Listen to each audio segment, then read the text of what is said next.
기억력도 희미합니다. 이런 나를 왜 쓰려고 합니까? 하는 거예요. 나는 가지 않겠습니다. 그건 겸손의 말이에요. 진실입니다. 그랬던 하나님이 어떻게 보면 모세에게 계속해서 회유하고 설득하고 하나님 선택해서 끌어당겼지 않습니까? 그렇죠. 그런 모세가 40년 동안 하나님 말씀대로 고생하여 있는데 자기는 다른 사람은 다 가는데 자기는 그 가나안 땅을 밟지 못하는 이 모세의 안타까움을 우리는 한번 생각해 보십시오. 그러나 모세는 섭섭해하지 아니합니다. 그는 어디까지나 인생이 나그림을 잘 알았기 때문입니다. 이에 여호와의 종 모세가 여호와의 말씀대로 모압 땅에서 죽었다고 저는 기록하고 있습니다. 이 말은 모세가 하나님 미리 예언하신 대로 가나안 땅에 들어가지 못하고 죽었다는 뜻도 되지만 모세가 하나님의 말씀과 하나님의 계획에 순복하였던 것을 의미합니다. 그는 군소리하지 아니하고 그는 반항하지 아니하고 하나님 나 이렇게 할 수 있습니까? 따지지 아니하고 하나님의 부르심에 세상을 떠났다는 것입니다. 그렇습니다. 우리 인생은 하나님이 맡겨주신 만큼 충성하다 부르시면 순종하고 떠나야 할 존재들입니다. 나그네입니다. 잠시 맡은 일을 하다 떠나는 신분끈에 지나지 아니한다는 것입니다. 모세도 인간에게 나름대로 가나안 땅에 들어가고 싶은 강한 욕망이 왜 없었겠습니까? 그는 그 모세 이스라엘 200만 사람들보다 더 많은 지식을 갖고 있고 그때 세계의 큰 문명의 지식, 그 애굽의 지식을 통달한 사람이었습니다. 그래서 그는 어떻게 보면 그 배운 지식과 그것을 이스라엘 백성들의 픽업받는 그 백성들을 향하여서 그는 자기 의로 도전하였지만 그가 저지른 행위는 살인한 죄밖에 없지 않습니까? 그리고 그는 하나님과 붙잡힌 자가 되어서 그는 저 가나안 땅을 건너가서 하나님 주신 지팡이를 가지고 가나안 저 부족들을 쳐부수고 하나님이 약속하신 그 땅을 송취하는 그 모습을 보고 그는 하나님 나를 데려가 주십시오 하는 것이 모세의 뜻이었을지도 모릅니다. 그러나 하나님의 계획은 그것이 아니었다는 것입니다. 모세의 역할은 여기까지라는 것입니다. 그렇습니다. 하나님이 우리의 인생에게서 주신 소명이 각기 다 다르다는 것입니다. 예수께서 말씀하시기를 2달란트를 갖고 있는 사람은 2달란트를 남겼습니다. 5달란트를 남긴 사람에게는 5달란트를 남겼습니다. 너는 왜 5달란트를 남겼으면 너는 왜 2달란트를 남겼냐고 말하지 아니하였습니다. 그 두 사람에게 똑같이 말합니다. 지극히 작은 것에 충성된 종아라고 칭찬합니다. 맞습니다. 어떤 사람은 10가지 능력을 갖고 태어나고 10가지 머리를 갖고 태어나지만 어떤 사람은 한 사람의 분량도 못하는 그런 머리를 갖고 태어날 수도 있습니다. 그 사람의 한계일 수도 있습니다. 그러나 하나님은 10가지를 가진 그 능력의 사람이 10가지를 원하죠. 그러나 1.5, 0.5에 가진 능력을 가진 사람이 0.5만 남기면 하나님이 똑같이 상급을 주신다는 사실입니다. 그렇습니다. 우리에게는 공부도 잘한 사람이 있고 정말 쓱 보면 한 번 보면 다 외워버린 사람도 있지만 그러나 어떤 사람이 10시간, 20시간 외워만이 겨우 한 가지를 외우신 사람이 있습니다. 그러나 하나님은 그 사람에게 너는 이렇게 밀어내냐고 너는 왜 이것밖에 안 되냐고 따르지 아니합니다. 그분에게 가진 그 사람이 가진 은사를 조금만 거라도 너가 살아있는 동안에 내가 너를 천국으로 부르는 동안에 너에게 0.5의 은사를 주지 않았느냐 그거를 하나님이 받으시기를 원한다는 사실입니다.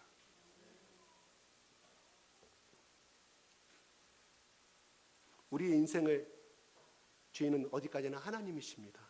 사실 광야 40년도 모세가 많은 일을 감당하고 기적도 행했지만 모두 하나님의 권능이요 하나님의 은혜의 덕분입니다. 자기 은혜가 아니에요. 자기 덕분이 아닙니다. 하나님이 모세에게 말하기를 야 그러면 모세야 너의 형 아론과 모세야 저 호렙산 그 바위 앞에 가서 외치라고 그랬습니다. 명령하라고 그랬습니다. 누구 앞에서? 이스라엘 백성들 앞에서 다 보는 앞에서 판서가 물을 내라고 말하였는데 그들이 모세를 죽이려고 막 원망하고 곧 다가오자 모세가 지팡이를 때리지 않습니까? 하나님 뭐라고 했습니까? 명령하라고 말하였습니다. 말로 명령하라고 그랬습니다. 왜 그렇게 말씀했을까요? 이스라엘 백성들은 모세가 지팡이를 때리자마자 그들은 하나님을 바라보지 못했습니다. 아, 저 모세라는 사람은 우리가 이스라엘 백성들은 하나님 봤습니까? No. 하나님 말씀 들었습니까? No. 오직 모세만이 하나님의 등을 받고 하나님의 음성을 들었습니다. 그러므로 이스라엘 백성들은 누구를 생각하겠습니까? 모세를 통해서 하나님을 바라보게 됩니다. 그런데 중요한 것은 하나님이 나의 영광을, 나의 거룩함을 드러내지 못하였다고 모세에게 20세 이하들과 모세, 갈렙과 여호수아를 제외한 모세도 너도 마찬가지 들어가지 못한다고 말합니다. 하나님은 바로 모세의 그 명령을 통하여서 그 물이 드러남으로 말미암아 그 샘물이 흘러감으로 말미암아 하나님이 계시고 이건 하나님의 은혜고 하나님의 기적이라는 것을 영접하기를 원했고 그건 하나님이 그 이스라엘 백성들이 자기를 바라보기를 하나님은 원했습니다. 자기를 의지하기를 원했습니다. 그러나 이스라엘 백성들은 바로 모세는 능력을 가진 사람이라고 생각하였기 때문에 하나의 신기가가 되고 인간은 우상화가 된다는 사실을 하나님이 경계하였다는 사실입니다. 그들은 40년 동안 광야 생활은 뭐였습니까? 하나님의 훌륭하신 목적은 물론 정결한 백성을 만들고자 두 번 목적이었지만 두 번째는 그들은 처음부터 끝까지 하나님만을 의지하고 하나님만을 사랑하고 하나님의 인도하심을 받는 민족이 되기를 원했다는 사실이에요. 하나님은 그들이 애굽의 노예 생활했지 않습니까? 피라미드를 짓고 우상을 만드는 사을 그 사상 가운데 있기 때문에 하나님은 그 40년 동안 광야 생활을 통해서 모든 이상의 잡신들과 인간들은 하나님의 피조물에 지나지 않고 성결 대상이 아니라는 사실을 그들에게 시켜주기를 원했다는 사실이에요. 그래야 하나님을 믿을 수 있지 않겠습니까? 나중에 보십시오. 그 다음에 또 나오게 됩니다. 왜 시체여 장사가 지는지를 모른다고 말씀하겠습니다. 지금까지도 오늘날에도 모세가 어느 곳에 묻혀있는 걸 모압 땅 어느 곳에 묻혔는지를 모른다는 사실입니다. 왜 그렇게 했을까요? 왜 시신 묘를 그들에게 묘를 만들도록 하나님이 허락하지 않았을까요? 바로 애굽에 400년 430년 살아오면서 그 우상신을 습격하고 오늘 피라미드 왕이 그거 아니겠습니까? 피라미드 나오잖아요. 왕들의 애굽의 왕들. 그렇게 지을까 봐 하나님보다는 인간을 의지할까 봐 하나님이 그거를 완전히 없애버리기 위해서 하였다는 사실이에요. 여러분, 우리 인간은 사랑의 대상이지 절대로 믿음의 대상도 아니고 숭배의 대상이 아니라는 것입니다. 우리 입에서 우리는 그저 이 세상에 살다가 하나님의 영광을 드러내고 하나님의 이름을 드러내고 살다가 가는 것이 우리의 존재의 가치입니다. 우리는 하나님의 영역을 침범하면 하나님이 싫어합니다. 하나님 뭐예요? 시기한 하나님이라고 그랬지 않습니까? 질투한 하나님이라고 그랬습니다. 우리는 하나님의 형상을 받은 인격을 받은 똑같은 피조물이기 때문에 우리 모두에게 시기와 질투가 있다는 것은 다 여러분들이 인정하시죠? 하나님이 그렇게 만들었기 때문에 그래요. 4살, 3살 먹은 아이들도 시기와 질투가 없는 줄 아십니까? 있습니다. 보십시오. 나타나지 않습니까? 하나님, 시기하는 하나님이라고 말하였습니다. 질투하는 하나님. 그래서 나 이에 다른 신을 섬기지 말라고 말하였습니다. 그러나 하나님 말씀하신 시기와 질투는 무슨 뜻인가요? 나보다 잘 돼서 저 사람을 깎아내는 그 시기와 질투가 아니라 하나님의 피조물인 저 미신과 저 인간들, 썩어질 인간들에게 고개 숙이고 숭배하는 그 상을 그들의 주인은 그들이 아니라는 것이죠. 하나님 나라는 것입니다. 더 쉽게 말해서 여러분이 20년 동안 아니 40년 동안 낳아서 기른 자식이 다른 부모한테 가서 나의 어머니 나의 아버지라고 했을 때 여러분의 그 모습을 본 그 자식을 본 여러분 부모 입장에서 어떻게 했습니까? 두 번째, 화가 나지 않겠습니까? 정신이 온전한데 그 나무 부모 앞에가 나의 어머니 나의 아버지라고 했을 때 여러분 마음 가운데 시기와 질투가 그 시기와 질투라 말할 수 있습니다. 정상적인 분노가 임할 때 되지 않겠습니까? 마찬가지로 하나님은 우리를 만드셨고 우리를 세움받았기 때문에 정결한 백성을 살기를 원하고 또한 하나님만을 바라보기를 원합니다. 그래요. 하나님은 나쁘게 말해 독재자입니다. 전번에 말했던 것처럼 김정은은 인간을 탄압하는 독재자이지만 하나님은 우리 인간에게 복 주시기를 원하고 기쁨을 주시기를 원하고 이 땅에서 잘 살기를 원하시는 독재자이십니다. 인격적인 독재자라는 사실이에요. 좋으신 아버지라는 것입니다. 여러분 성장 과정에서 아이고 나의 엄마는 독재자, 특히 딸들 우리 아버지는 독재자라고 말이 안 통하는 분이야 이렇게 성장하고 자랐을 것입니다. 그러나 그 아버지가 그렇게 말했던 이유는 무엇입니까? 내 딸이 내 아들이 잘 되기를 원하고 그 삶을 살았던 그 아버지가 그걸 알기 때문에 그 길을 가면 안 된다는 사실을 알기 때문에 그 아버지가 그 부모님 끝없이 잔소리하고 끝없이 잠소리하고 그러나 그것을 받아들입니까?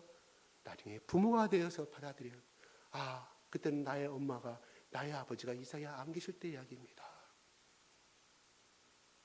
저 주영이가 주하가 지금은 엄마는 내 잔소리라고 생각할 수 있어요. 그러나 엄마 아버지가 안 계시고 나중에 자기들이 그 나이에 됐을 때 나의 아버지가 나의 엄마가 왜 그렇게 말했는가를 그때서 알아듣습니다. 이거는 믿음의 문제가 아니라 정신적인 설령의 그 경험에 인간의 성숙의 그 단계에 이르렀을 때만이 깨달을 수 있는 것입니다. 하나님도 마찬가지입니다. 우리가 아직은 신앙은 어려서 하나님은 66권을 다 외운다 할지라도 어떻게 하나님의 뜻을 다 알 수 있겠습니까? 천만의 말씀입니다. 우주보다 더 크신 하나님 이 66권에 어떻게 다 안다고 외운다, 다 암기한다고 다 알 수 있겠습니까? 하나님의 일부만 한다는 것입니다. 단 중요한 것은 우리는 하나님의 사랑하신다. 우리를 두 번째 우리를 복 주시기를 원하신다. 우리가 이 땅에 잘 되기를 원하신다는 것. 또 네 번째 이 땅에서 거룩한 사람이 되기를 원하신다는 사실을 우리는 그것만은 알 수 있다는 것이죠. 믿습니까?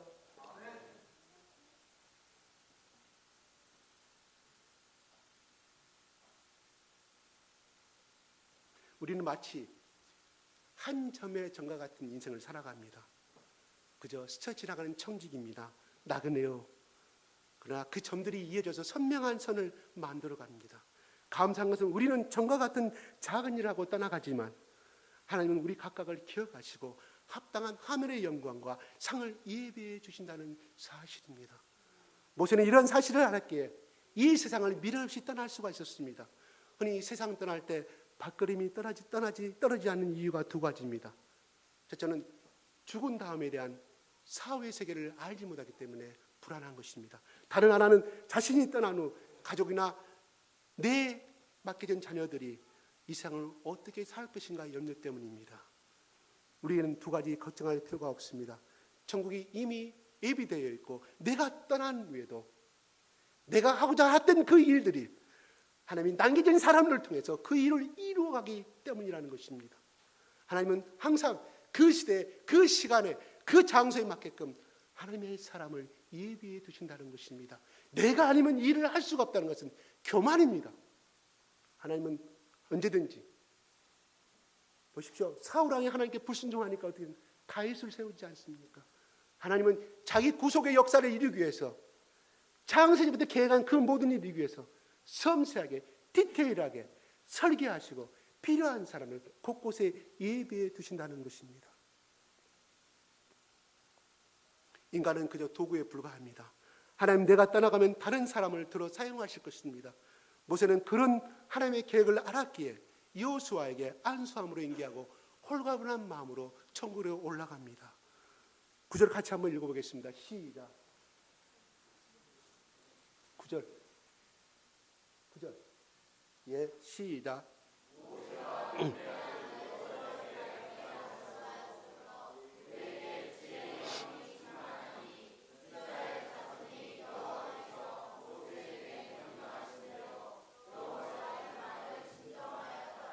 네, 모세가 떠났어도 하나님이 여호수아를 통해서 이스라엘 백성을 가나안 땅으로 인도하였습니다.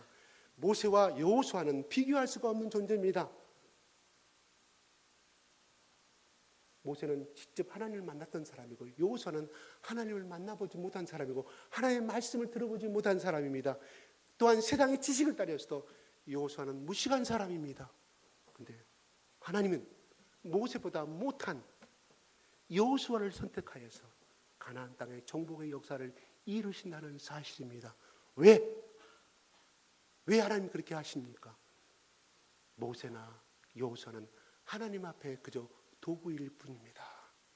내가 부족하고 연약하고 내가 많이 배우지 못한다 할지라도 그 사람이 하나님 앞에 붙잡혀 있다고 하면 하나님 모든 지식을 그 사람에게, 모든 하나님이 가지고 있는 능력을 그 사람에게 부어주시고 사용하신다는 사실입니다. 10절 다시 한번 읽어보겠습니다. 10절 시작.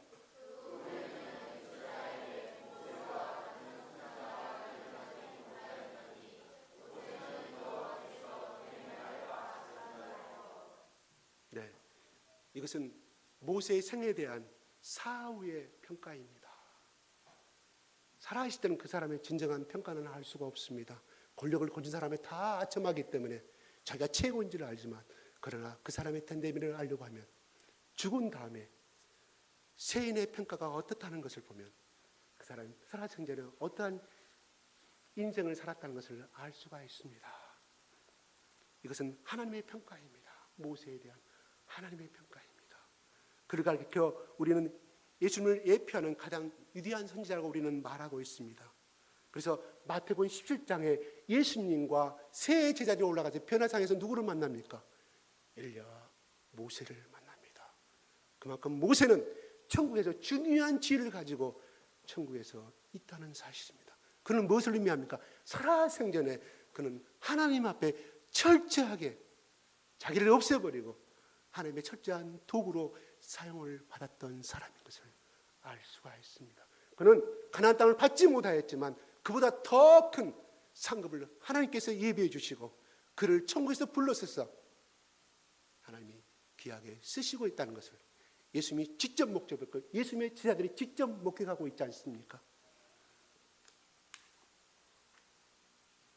그에게 주어질 하나님의 영광과 상이 얼마나 큰 것인지를 우리는 상상해 볼 수가 있다는 것입니다. 여러분, 우리는 나그네 인생입니다. 믿는 성도가 세상을 떠나는 것은 이 세상 나들이를 끝마치고 천국 본향으로 우리는 돌아간다는 것입니다. 그러므로 미련 없이 이 세상을 향해서 떠나는 기쁨으로 가는 법을 배워야 한다는 것입니다. 스데반은 인간적으로 보면 예루살렘의 대표적인 7지사 중에 정말 아름다운 종이었습니다. 훌륭한 종이었습니다. 능력을 가진 사람이었습니다. 그 사람은 아직 적기 때문에 구원받아야 할 그 사람을 통해서 구원받아야 할 일이 너무 많았고 또 해야 할 일이 너무나 하나님께 맡기신 일이 많았습니다. 그러나 하나님의 뜻은 달랐습니다. 하나님 주신 그의 역할은 거기까지였습니다. 그는 돌에 맞아 죽어갔지만 그 영혼을 받아줄 것을 기도하고 천사처럼 하늘로 올라갑니다. 그가 가는 후에 오히려 그로 인하여 하나님은 위대한 바울 사도를 탄생시킵니다. 하나님이 이처럼 인간 도구들을 통하여서 사람들을 통하여서 각각 사용하시며 당신의 일을 하고 계신다는 것입니다. 그리고 각각에게 하늘의 영광과 상을 베푸신다는 것입니다. 그러므로 우리는 하나님이 맡겨주신 일에 충성과 최선을 다하기 바랍니다. 어떤 사람은 바울처럼 하나님께 계획하신 분도 있을 것이고 어떤 사람은 스데반처럼 계획하신 분도 있을 것이고 어떤 사람은 우리 교회에서 맡겨진 일에 최선을 다하는 또 그 직분도 하나님께 나에게 주신 달란트인 줄로 믿습니다. 우리는 하나님 부르시면 아멘 하면서 홀홀 날아갈 준비를 하고 사십시다. 그리고 부족했지만 하나님이 예비하신 하늘의 상을 바라보며 천국에 들어가기를 바랍니다. 모세는 아름다운 이별의 모습으로 떠났습니다. 모세가 떠나갈 때 30일을 애곡했다고 말합니다. 모세가 광야 40년을 성경을 통해서 쭉 모세의 광야 생활 40년 삶을 우리는 생각해 봅시다. 백성들의 반역과 핍박과 심지어 모세를 죽이려고 하는 달란트가 얼마나 많았습니까? 그러나 모세는 끊임없이 그들을 사랑했고 그들을 섬겼습니다. 그러면서 본전도 민요도 다 들었을 것입니다. 떠날 때 백성들과 헤어지는 게 뭔데 아쉬웠을 것입니다. 백성들도 떠나가는 모세의 모습을 울면서 30일 동안 애곡하였다는 것을 보면 모세와 그들의 백성들이 얼마나 끈끈한 정으로 사랑으로 살아갔는지를 알 수가 있습니다. 그렇습니다. 우리 인생은 이 세상에 와서 언젠가는 살다가 각각 떠나가 버립니다. 모세처럼. 그러나 살 동안 사랑했던 추억들이 그림으로 남을 것입니다. 그러나 그래서 떠나는 사람, 보내는 사람에게 눈물이 있습니다. 그러나 그 눈물은 다시 만날 약속이 있기에 또한 미소가 섞인 눈물이라고 볼 수가 있습니다. 엊그제 매스컴에 이런 글이 나왔습니다. 강주에서 사건입니다. 70대 된 노모가 자기 사랑하는 자식들을 향하여서 이런 글을 남기고 떠났습니다. 그는 35세 때 자기 공무원인 남편이 암을 걸려서 세상을 떠나갔습니다. 그는 35세에 네 남매를 홀로 억척스럽게 키워서 다 시집 보내고 장가를 보내 자네들이 복된 인생을 살아가고 있었습니다. 그런데 이 어머니에게 어느 날 암의 선고가 떨어졌습니다. 난소암이었습니다. 1년 동안 투병생활을 하다가 그는 죽을 때가 다가옴으로 말미암아 자식들에게 이렇게 유서를 남겼습니다. 자네들이 내 자식이었음을 고마웠네. 우리 전라도 사람은 자식들 다 크면 자네들이라 표현하죠. 너희들로 내가 표현하겠습니다. 너희들이 나를 돌봐줌이 고마웠다. 너희들이 세상에 태어나 나를 어미라 불러주고 젖 물려 배부르면 나를 바라보는 눈길에 참 행복했단다. 지압이 일어 자기 남편을 말하죠. 지압이 일어 세상은 무너져서 험한 세상 속을 버틸 수 있게 해줌도 너희 이제였단다. 병들어 하나님 부르실 때 곱게 갈 수 있게 곁에 끝까지 있어줘서 참으로 고맙다. 너희들이 있어서 잘 살았고 너희들이 있어서 열심히 살았단다. 딸아이야, 큰 며느리, 큰딸 노릇하느라 버거웠지. 큰아들아, 맞이 노릇하느라 힘들었지. 둘째야, 일찍 어미겨 떠나 홀로 서느라 얼마나 힘들었니. 막내야, 어미젖이 시원치 않음에도 공부하느라 얼마나 힘들었니. 고맙다, 사랑한다, 그리고 다음에 다시 만나자. 2017년 12월 어느 날 엄마가 이렇게 글이, 기자가 어떻게 입수했는지 모르지만 이렇게 글을 올렸더라고요. 참으로 가슴 찡한 장면입니다. 이 엄마는 그 가족을 위해서 최선을 다했고 정말 아름다운 인생을 살아가는 엄마의 모습을 우리는 바라봅니다. 우리도 인생, 내가 이제 나이 70인데 이제 내가 나이가 60인데 내가 무엇을 하겠다고? 아닙니다. 하나님이 모세를 80세에 불렀습니다. 자기가 40세에 하고 싶었는데 하나님은 80세에 하나님이 부르셨습니다. 다 늙은 노인 나이에 불렀습니다. 우리는 60세 은퇴하고 나서 많은 사람들, 무등산, 저 공원 많이 바라보게 됩니다. 이제 나이 늙어서 내가 할 게 뭐가 있냐고. 그것은 인간의 생각입니다. 하나님 아래서는 나이가 없습니다. 모세를 보십시오. 하나님이 80세, 하나님의 능력을 하나님이 함께 하시자 그는 위대한 역사를 이루시고 하늘로 올라갈 수가 있다는 사실입니다. 나이 탓하지 마십시오. 그는 마귀의 생각이 인간의 생각입니다. 내가 그래 지금까지 이 인생을 살아왔다 하지만 내가 이제부터라도 하나님께 붙들려서 하나님, 나에게 이 남은 인생을 위해서 내가 하나님께 바치고 싶은데 하나님 나에게 원하시는 것이 무엇입니까? 한번 물어보십시오. 하나님이 답변해 주실 것입니다. 기도 중에 말씀 가운데 답변하실 것입니다. 하나님이 사용하시려면 그 사람이 건강해 하나님 사용하시지 않겠습니까? 모세가 건강을 받았기 때문에 120세까지 그 일을 할 수 있었던 것처럼 하나님이 그러한 소원을 가진 분에게 하나님의 능력과 하나님이 가지신 그 창조의 능력을 그분에게 부어주실 것입니다. 그리하여서 지금까지 살아온 그 어떤 인생보다 그 사람은 그 남은 인생이 하나님께 이끌림 받는 삶이 되어서 비록 모세 같은 큰 일을 하지 못할지라도 적어도 내가 지금까지 살아온 인생보다 더 아름답고 가치 있는 인생을 살다가, 그래서 우리 아버지가 죽은 다음에, 우리 엄마가 죽은 다음에, 천국 간 다음에 우리 자식들이 모여서 그래 우리 아버지가 예수 믿고 우리 어머니가 예수 믿은 인생은 그 다음 인생은 정말 가치 있는 인생이었고 우리가 본받아야 할 인생이었다. 우리 아버지는 예수를 믿고 나서 그때부터 매일 아침 저녁 일어나면 성경을 읽고 기도하는 우리 아버지의 모습이었고, 잘 화내고 잘 분노를 품었던 우리 아버지는 예수 믿고 나서는 정말 온유한 아버지였고 정말 사랑스러운 아버지였고 교회에서 아름다움을 섬기다가 사셨던 우리 아버지였다고. 그의 묘비 앞에서, 그분의 사진 앞에서 말하는, 칭찬받는 인생이 될 줄로 믿습니다. 그 인생의 모습을 본, 그 아버지의, 그 어머니의 모습을 본 그 자녀들이 그 다음에 어떻게 살 것입니까? 그보다 더 가치 있는 인생을 살게 될 날이 오게 된다는 것입니다. 내 말이 아니라 하나님의 말씀입니다. 내 나이 탓하지 마십시오. 이제는 나 쉬어야지. 아닙니다. 이제 남은 인생이 더욱더 하나님 앞에 바칠 아름다운 인생이요, 보다 더 가치 있는 시간인 줄로 여러분 믿으시기 바랍니다. 기도하겠습니다.